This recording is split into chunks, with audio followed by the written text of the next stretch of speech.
ஐநா மனித உரிமை ஆணையாளருடைய இலங்கை பற்றிய போர்க்குற்ற விசாரணை அறிக்கை தாக்கலாகி இருக்கிறது. ஒரு சிறப்பு நீதிமன்றம் அமைத்து இது முன்னெடுத்து செல்லப்பட வேண்டும் என்பது ஐநா மனித உரிமை ஆணையாளருடைய முக்கியமான பரிந்துரை. இரு தரப்பிலும் மனித உரிமை மீறல்கள் நடைபெற்றிருக்கின்றன என்பதை உறுதி செய்கிறது இந்த புலனாய்வு அறிக்கை. இது பற்றி தந்தி டிவிக்கு பிரத்யேகமாக விடையளிக்கிறார் ஐநாவுடைய செய்தி தொடர்பாளர் ரவீனா ஷம்தாசினி அவர்கள். Ms. Ravina, thank you very much for agreeing to talk to us. Now that the investigation report on Sri Lanka is released, and indeed its findings are very serious, but why does the High Commissioner call for a hybrid special court and not a full international process or refer it to the International Criminal Court?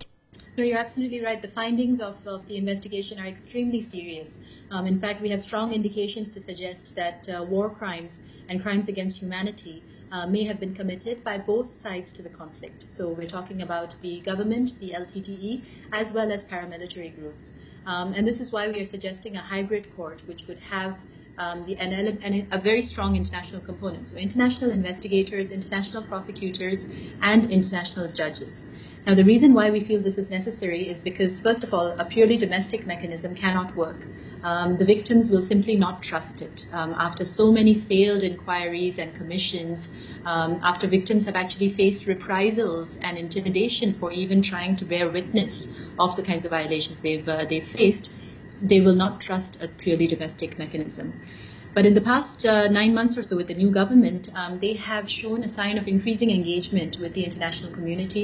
They have shown a willingness and political will to tackle the important issue of accountability.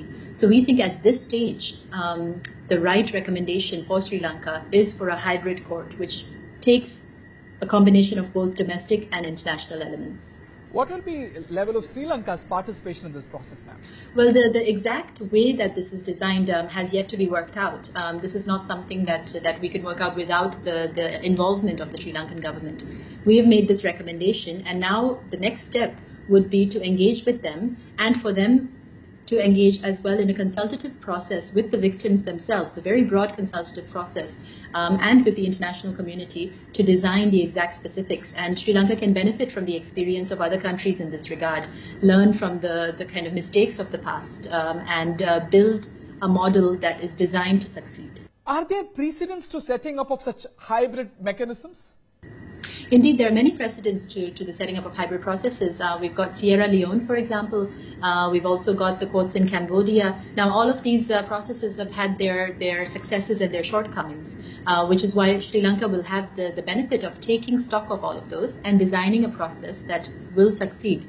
And other countries can then learn from the example of the model that is created. With what has been established by the investigation, is there prima facie to say that there has been a committing of genocide in Sri Lanka as believed widely? We have found strong evidence of war crimes and crimes against humanity committed by both sides. Now we're talking about really serious violations, including unlawful killings, sexual violence, torture, the targeting of civilians, forced recruitment of children for their use in armed conflict, arbitrary detention. Very, very serious violations. And the most important element of this report is that we have established that these violations were not small pockets of violations committed by individuals. These were systemic violations. There was a pattern to them, which means that they had to be coordinated, they were well-funded and well-resourced, which means that the justice process cannot be limited to the prosecution of the perpetrator, the direct perpetrator of the violations, but it has to go higher up into the command structure that created the violations. But doesn't this amount to genocide? On the basis of our findings, I mean, we can clearly say that war crimes and crimes against humanity, there's a high likelihood that they were committed. On genocide, we were not able to establish that.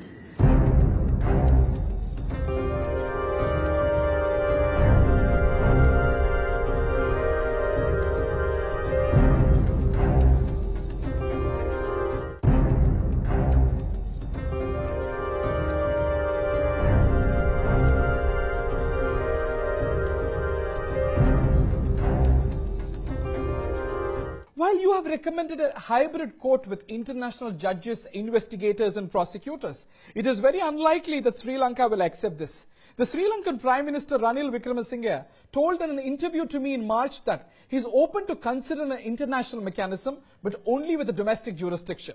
The reason he says is Sri Lanka is not a signatory to Statute of Rome, and hence a trial without domestic jurisdiction is completely unacceptable to them.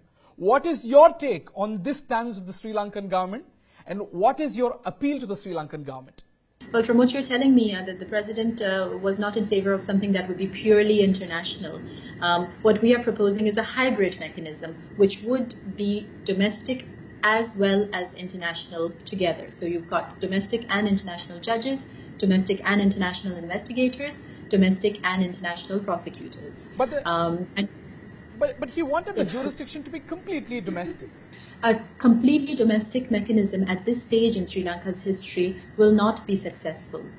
There are many reasons for this. As I mentioned earlier, one of the prime reasons is the victims. At best, they have lost hope because they have given evidence to successive commissions of inquiry which have been absolute failures. They haven't seen justice. They have, in the worst cases, actually faced intimidation and reprisals for speaking out about the violations that they suffered. The victims will not have faith in a purely domestic mechanism, so it cannot succeed. Another reason is that, as I said, we are talking about the commission of serious international crimes. We are talking about command structures, not the prosecution of individual perpetrators. Sri Lanka needs the expertise of the international community in order to be able to prosecute these crimes. Currently, the judicial system and the laws are just not designed to be able to prosecute these kinds of serious international crimes. Considering the fact that the previous regime was recalcitrant, hostile, and denied access to the investigation team, how did the team manage those challenges to ensure the comprehensiveness of the investigation? Considering the difficulties of non-cooperation, would you say that this report is comprehensive? Yes, we have managed to compile a very comprehensive investigation, but you are absolutely right about the constraints.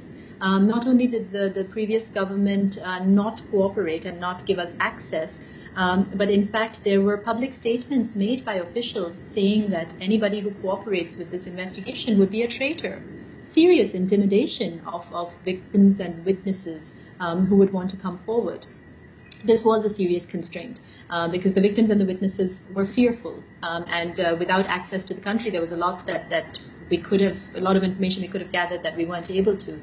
However, we had issued a general call for submissions, and we received more than 3,000 written submissions.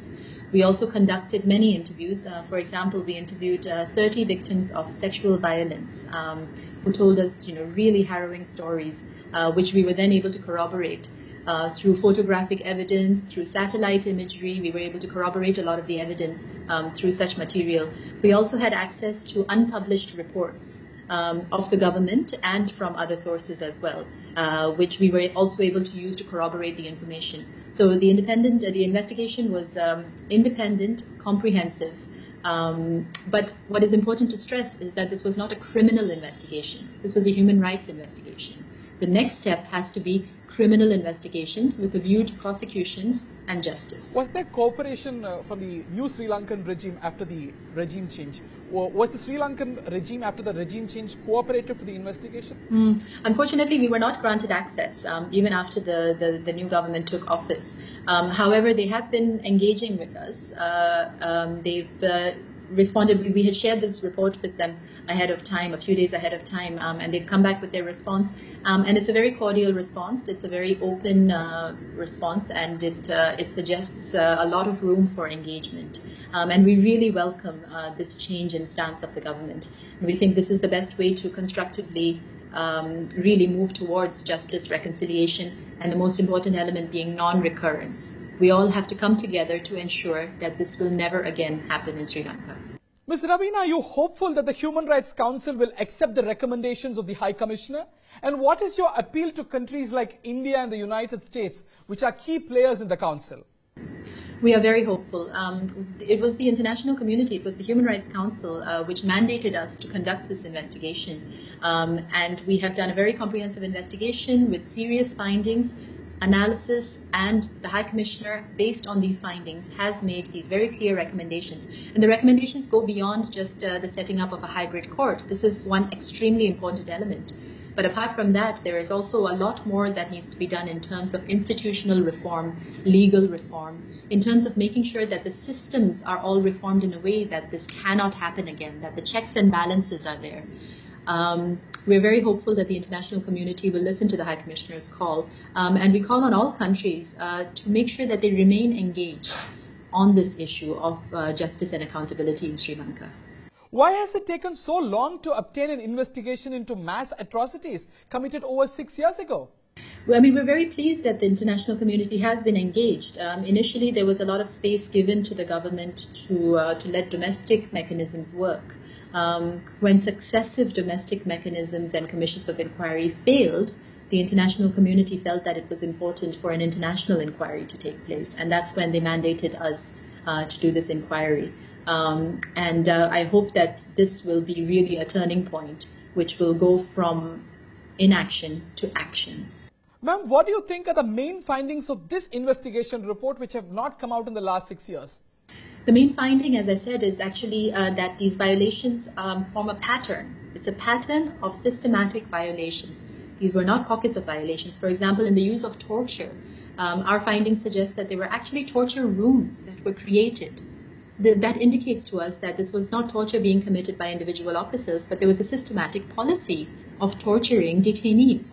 It's the same with sexual violence as well. There were really, really horrible testimony from men as well as women who were victims of sexual violence while they were detained in government custody, where there were actually tools and instruments created specifically for the purpose of sexual torture. Now, these indicate patterns. These indicate a level of coordination that has not been established before. And I hope that this will be a strong call to action. As far as I have seen the report is not very specific on the numbers. No, this was one of the constraints. I mean, because of the constraints that we faced, we were unable to really be able to verify the kinds of estimates that are out there. But we do, concur with the kind of analysis that has been done before, that clearly tens of thousands of people did lose their lives. Is there not a contradiction in your statement that the new government is positive in its approach? At the same time, you say that they did not cooperate with the investigation. Mm-hmm. Well, they did not grant us access into the country. However, they have been cooperating afterwards in terms of the release of this report, in terms of responding to us, in terms of engaging with us. We've really seen a change from the way that the previous regime was operating. And the speech by the Foreign Minister in the Human Rights Council on Monday, we also very much welcome that. In the speech, he acknowledged that there were problems. He acknowledged that crimes had been committed and that there needed to be action taken. So we very much welcome that kind of engagement, and we would like to take that much further with the government. Are you hopeful Sri Lanka and major players like India, the United States will accept the major recommendations of this investigation report?